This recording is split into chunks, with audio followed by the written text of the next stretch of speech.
Alright, well, greetings again everybody. Welcome to another video, and this is a continuation of my Sunday trip out here in Altoona. If you saw my previous video, I was up at Horseshoe Curve with JP Productions and a bunch of other fellow YouTubers, and again, the ones that are here, you'll be seeing them going across the bottom of the screen there. But Jay hosted a meetup up at the world's famous Horseshoe Curve, so we were up there, caught some trains, but now some of us decided to come down here and check this place out. That's behind me.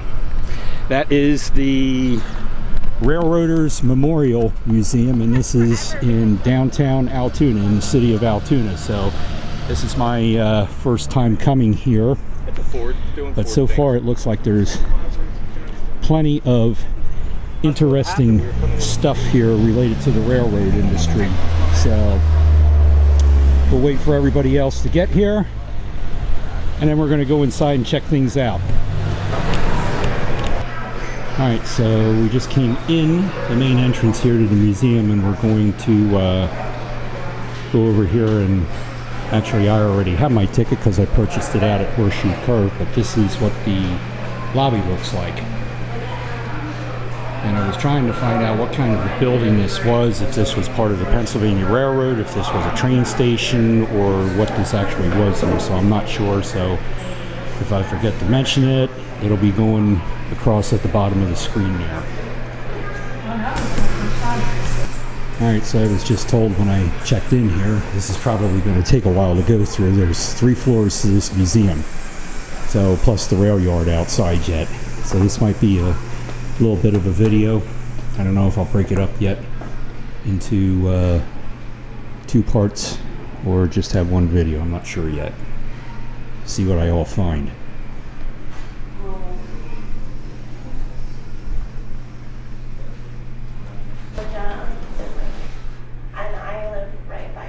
And if anybody was wondering where the name Altoona came from, there it is. So what the reprimand is explaining. And here's a little information on it, but it is a Cherokee Indian word.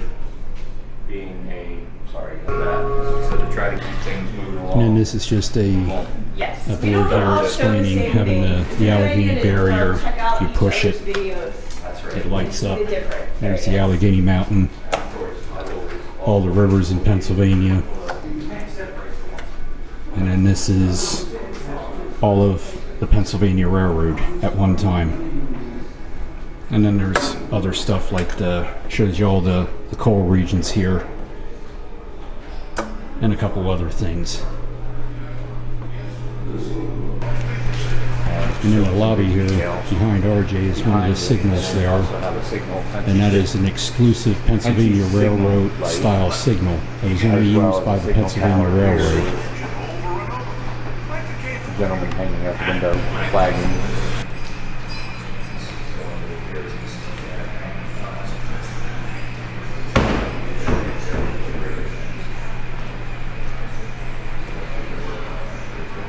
Looking at the shops, and then we've got shopmen, office people, warehousemen, and women coming across the 12th Street Bridge right above us.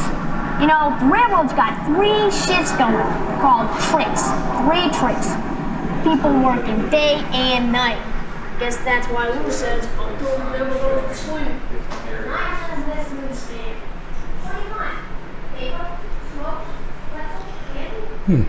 Germania Building and Loan Association. Somehow I don't think it's the same as the Germania that's up in Potter County that I travel through from time to time. There's just tons of information here.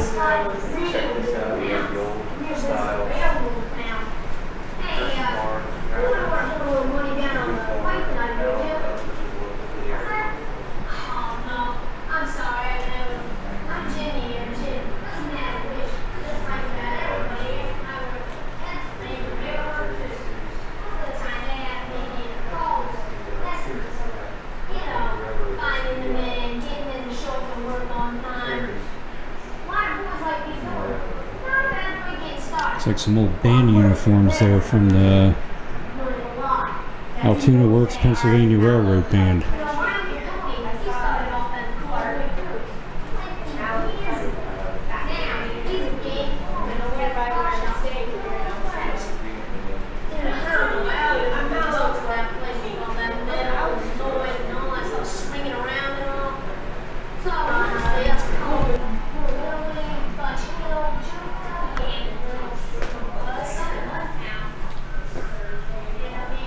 This is just a old style like living room here, and believe it or not, and I'm going to show my age here, but I've actually seen those things in operation already when I was a kid. So that'll give you an idea how old I am. But a lot of this stuff looks very familiar to me from my childhood, growing up with my grandparents on a farm.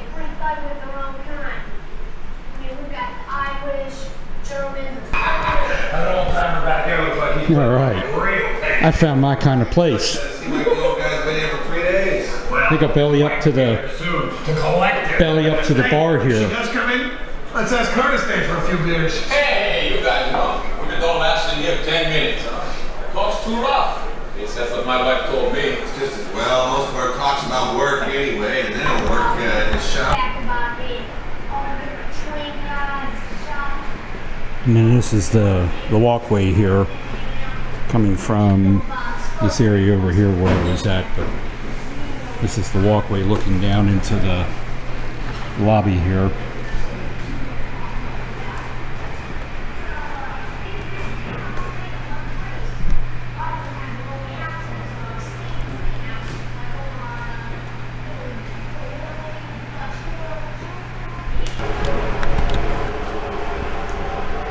Some more information here, and this is basically the maintenance.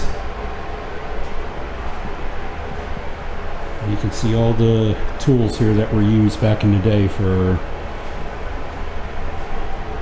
picking up the wooden railroad tie itself. This is what they used to, actually more than one, there was a couple of them they used to put them in place.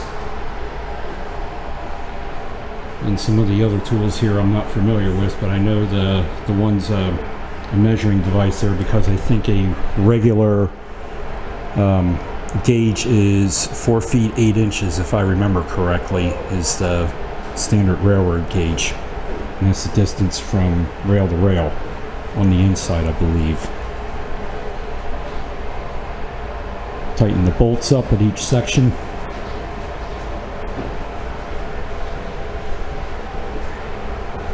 And then just general gardening tools to work the ballast around.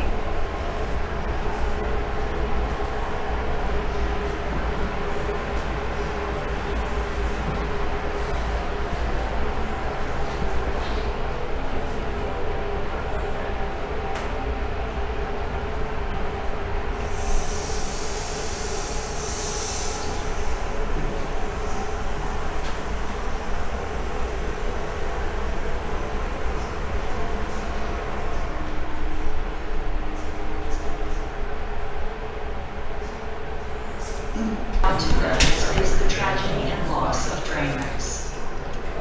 It's a sad part of Altoona.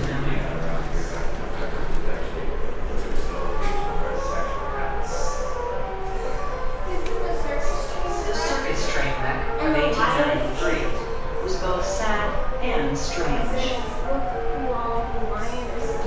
On Memorial Day, 1893, the Walter L. Main circus train careened off the tracks on a steep grade and sharp curves north of Tyrone.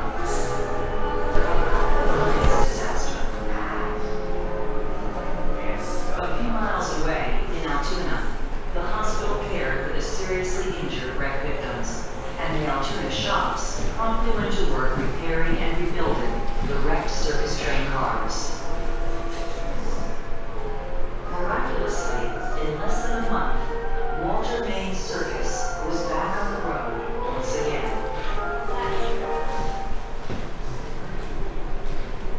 Altoona's 17th Street wreck was about as close to home as it gets. On November 25th, 1925, an eastbound freight with 58 cars lost its brakes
what it would have looked like if you were inside the steam locomotive. See the brake pins? Sometimes they had automatic feeders, but other times you had the fire guy who would have to open that door up there and shovel the coal into the boiler. And all of these valves here you had to control the water flow and, you know, the pressure and stuff. And we got the pressure valves up there.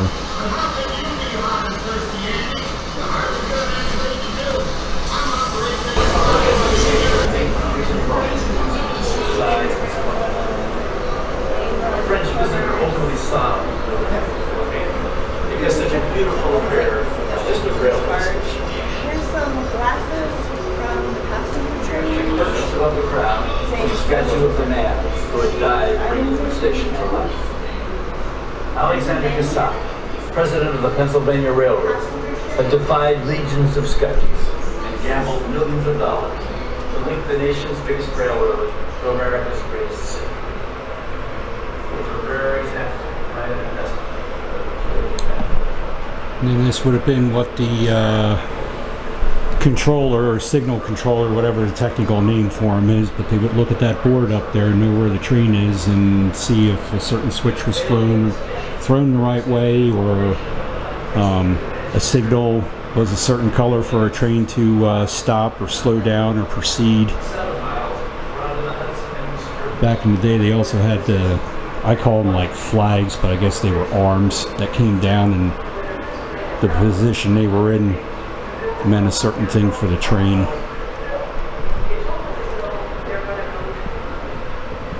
They got a neat little model railroad here. Don't know if it works or not.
Back in the day, they used operators to switch stuff here.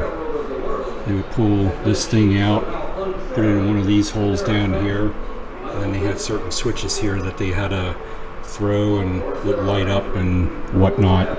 The old style telephone operators, now a thing of the past because everything's computerized now.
So there's an interesting fact. I guess they used oranges a lot back in the day to test the longevity or whatever on the railroad here, so they could afford the passengers freshest juice. Interesting. So this would have been, I guess, what the makeshift of all the testing labs back in the day, what they were working on.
And for you antique collectors out there, here's some old Pennsylvania Railroad merchandise, and I am almost certain that some of this stuff is worth some money.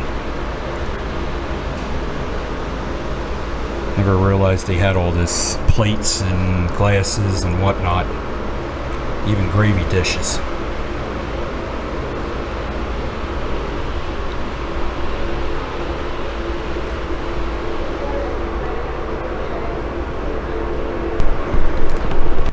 Alright, so we went through the museum, all 3 floors of it, which was very interesting, and took a trip into the gift shop.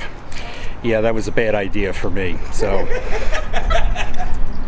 everybody's laughing because they know how much I spent. So Free tote bags. Actually, 4 free free tote bags. Yeah.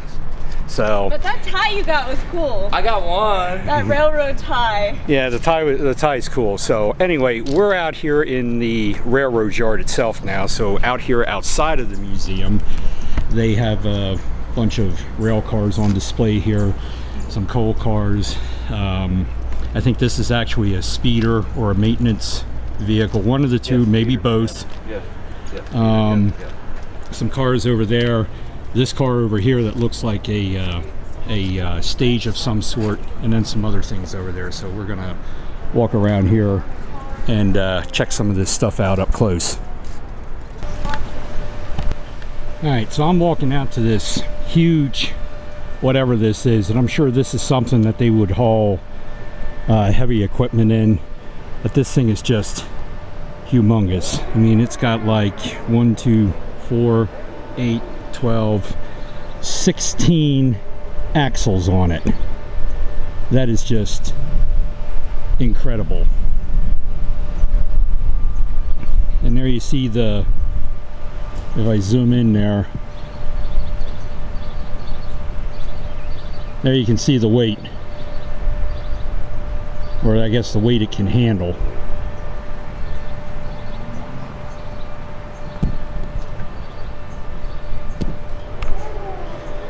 But there's just some other cars over here. This one here is a refrigeration car. This one here is a coal car, box car, the speeder, the caboose, which I have pictures of all these. And then the other coach car. And I do hear a whistle in the train whistle, as I call them, but I was corrected that if I use whistle, I'm not supposed to do that. A train horn in the distance. So we're going to walk up here and see if we can catch another train in downtown Altoona.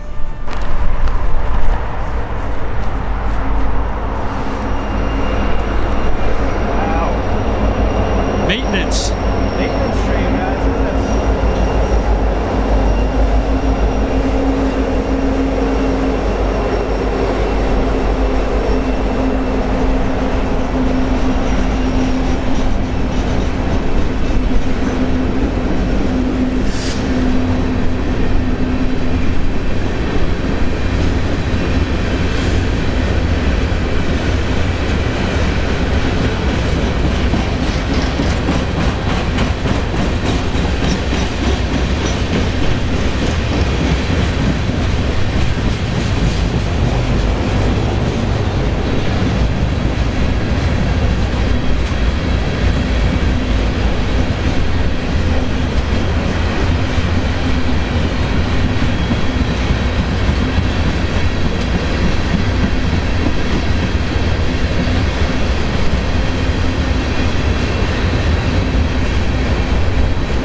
Alright, well there you go. There's another train in downtown Altoona. That one there I'm pretty sure was just a maintenance train there, and I believe those cars that were on there were for ballast or rock or whatever that they use in the railroad bed. If I'm wrong, you know, you can leave you can tell me what it is down in the comments. But we're actually here at the Roundhouse, which we can't go in right now because they are restoring a locomotive in there, but we can go around here and walk around and look, and they got a turntable out here.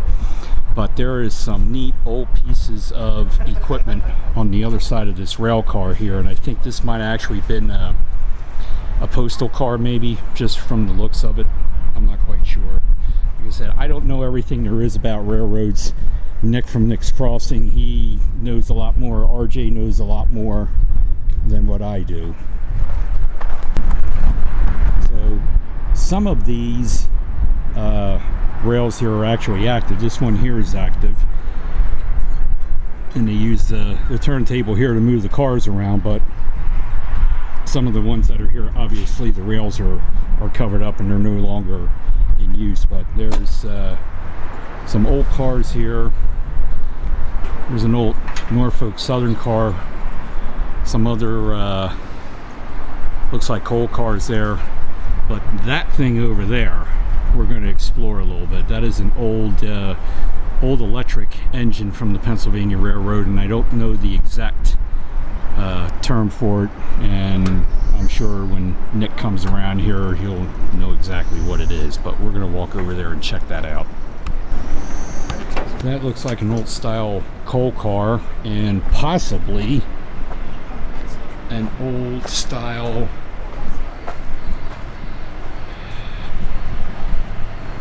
that is an old Conrail caboose. Saw the blue on it, but you can see the symbol and what's left of it. And I guess this car here, the PC, is Penn Central. Like I said, I don't know everything, and I think there's another train coming again.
Unbelievable.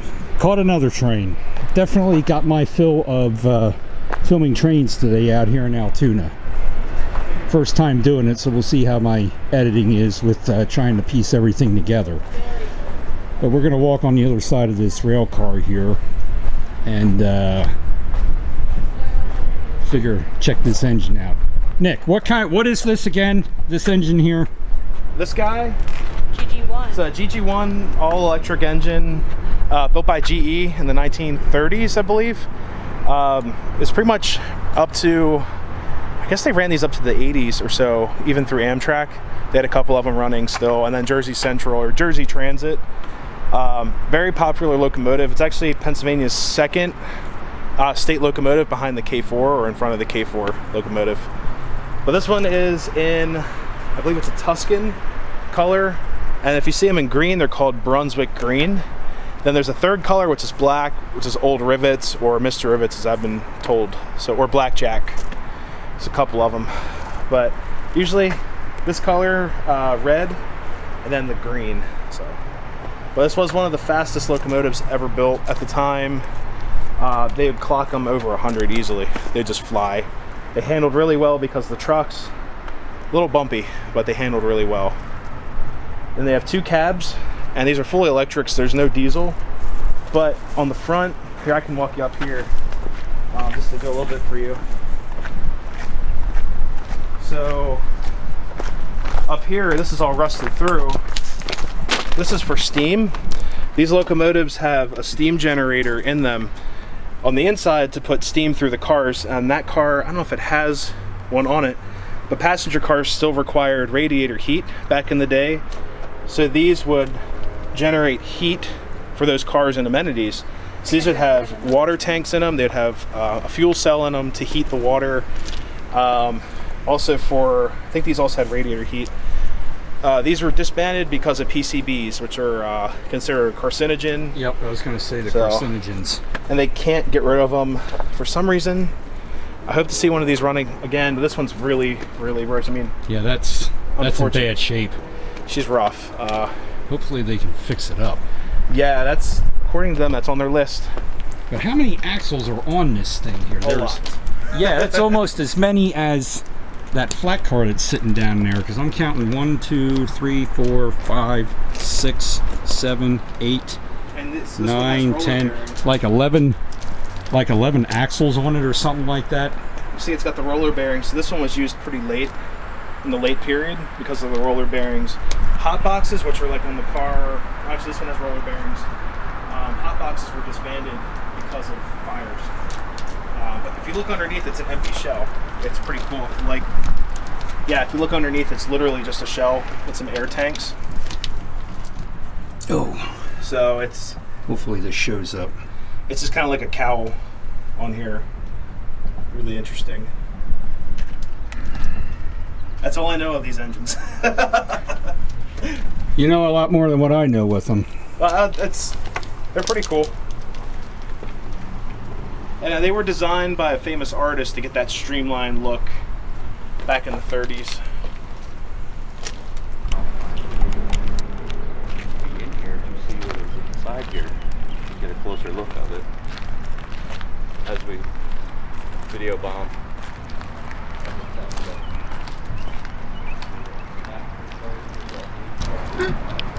All right, if you can see inside there, this is I guess it's a simulator, and I'm shooting through the glass here, so this isn't going to be the easiest thing, but if you look in there, that's actually an actual engine that's made on a simulator, I guess maybe for training or testing purposes or something like that. But that would be cool if we'd be able to go in there and play around with that thing a little bit.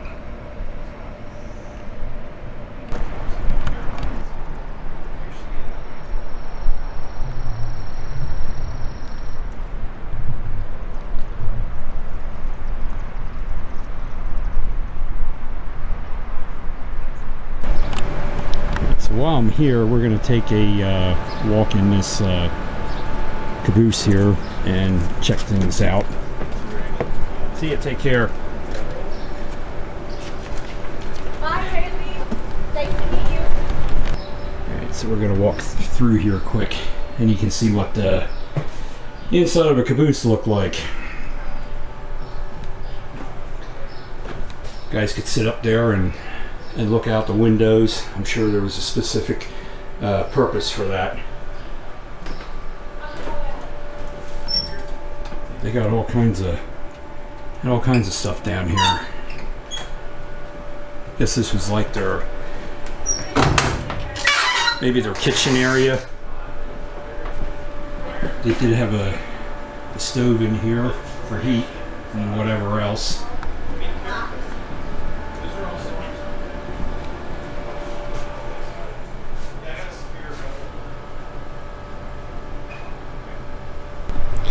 Alright, that is going to wrap it up for this video. So thanks for coming along. Hopefully you enjoyed the tour here of the Railroad Museum in Altoona. My thanks to JP Videos for putting everything together today, and everybody that was here with me. Again, the names will be down in the description at the bottom there, so you can check out their channel and subscribe to them and like their videos and all that good stuff. So again, if you liked the video, give it the thumbs up. Subscribe if you're not a subscriber yet, and ring the bell if you want to be notified when I upload new videos. So until next time, let's have a ball and do it all. We'll see you soon.